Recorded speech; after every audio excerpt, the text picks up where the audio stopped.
سورہ فاتحہ 100 مرتبہ پڑھ کر جو دعا مانگی جائے وہ قبول ہوتی ہے۔ سورہ بقرہ کی تلاوت سے شیطان گھر سے بھاگ جاتا ہے۔ آیت الکرسی پڑھنے سے محتاجی دور ہوتی ہے۔ سورہ کہف کو ہمیشہ پڑھنے والا دجال کے فتنوں سے محفوظ رہے گا۔ والدین کی قبر پر ہر جمعہ سورہ یاسین کی تلاوت کرنے سے اس کی حروف کی تعداد کے برابر ان کے گناہ بخش دیے جاتے ہیں۔ سورہ الدخان پڑھنے سے مشکل دور ہوتی ہے۔ جو قریب المرگ ہو اس پر سورہ جاسیہ کا دم کرنے سے خاتمہ بالخیر ہوتا ہے۔ سورہ حجرات کا پڑھنا اور دم کر کے پینا گھر میں خیر و برکت کے لیے مفید ہے۔ سورہ قاف پڑھنے سے جو باغ ہوتے ہیں ان کے پھلوں میں کثرت ہوتی ہے۔ سبحان اللہ۔ سورہ رحمان 11 بار پڑھنے سے تمام مقاصد پورے ہوتے ہیں۔ سورہ واقعہ جو شخص روزانہ پڑھے گا اسے کبھی فاقہ نہ ہوگا۔ سورہ ملک کو ہر رات پڑھنے والا عذاب قبر سے محفوظ رہے گا۔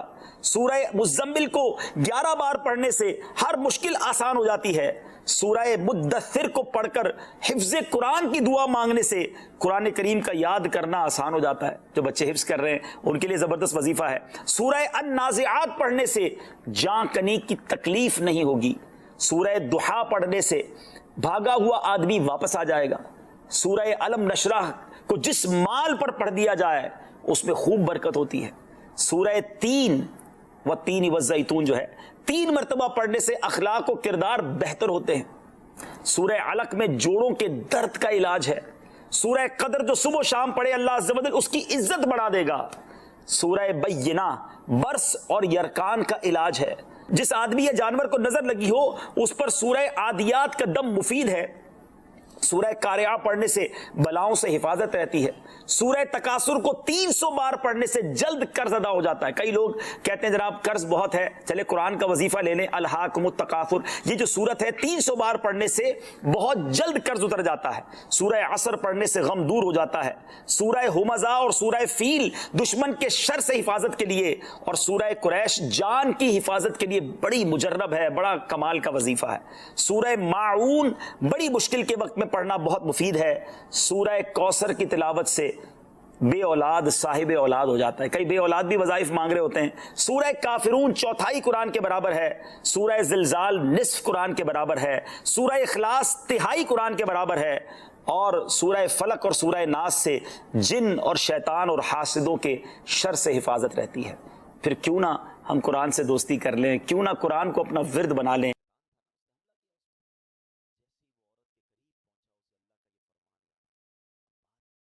ہمارے پاس ایک اللہ کی بہت بڑی نعمت آنے والی ہے۔ ایک ایسا مہینہ آنے والا ہے کہ جس کی شان بڑی نرالی ہے۔ اس مہینے کی شان کیسی ہے اس کے بارے میں نبی پاک علیہ الصلوۃ والسلام جب رجب آتا تھا نا تو میرے آقا یہ دعا فرمایا کرتے، اللہم بارک لنا فی رجب و شعبان و بلغنا رمضان۔ اے رب کریم رمضان ہمیں رجب اور شعبان میں برکت عطا فرما اور ہمیں رمضان سے ملا دے۔ رجب کا احترام کرنا یہ اللہ کو کتنا محبوب ہے۔ حضرت عیسیٰ روح اللہ علی نبینا علیہ الصلوۃ والسلام کے دور کا میں آپ کو ایک واقعہ سناتا ہوں کہ ایک شخص تھا، ایک مدت سے ایک عورت کے بارے میں اس کے دل میں برے خیالات تھے، اور ایک بار اس کو موقع ملا، اس عورت پر اس نے کنٹرول حاصل کر لیا۔ قریب تھا کہ وہ گناہ کرتا۔ اس نے دیکھا کہ لوگ چاند دیکھ رہے ہیں تو پوچھا یہ مسلمان، وہ مسلمان بھی نہیں تھا، غیر مسلم تھا، تو اس نے کہا یہ لوگ کس چیز کا چاند دیکھ رہے ہیں، کس مہینے کا چاند دیکھ رہے ہیں؟ تو کہا مسلمان جو ہیں رجب کے مہینے کا چاند دیکھ رہے ہیں۔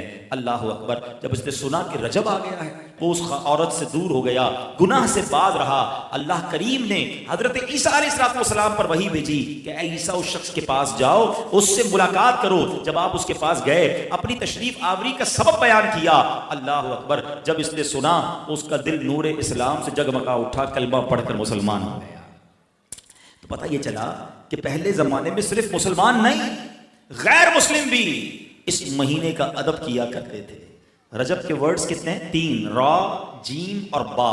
سبحان اللہ۔ علماء کہتے ہیں اس کی انٹرپریٹیشن بڑی خوبصورت علماء نے بیان کی۔ را سے مراد رحمت الہی، جیم سے مراد بندے کے جرم، با سے مراد بر یعنی بھلائی۔ گویا اللہ کی رحمت یہ اعلان کر رہی ہے کہ میری رحمت اور میری بھلائی کے درمیان میرے بندوں کے جرموں کو کر دو تاکہ میری رحمت اس کی بخشش فرما دے۔ This is the time to repentance۔ رجب توبہ کا مہینہ۔ سبحان اللہ۔ رجب کے بارے میں آتا ہے کہ رجب اللہ کا مہینہ ہے، احادیث میں ملتا ہے رجب اللہ کا مہینہ ہے۔ آقا فرماتے الشعبان شہری، شعبان میرا مہینہ ہے۔ اور رمضان میری امت کا مہینہ ہے.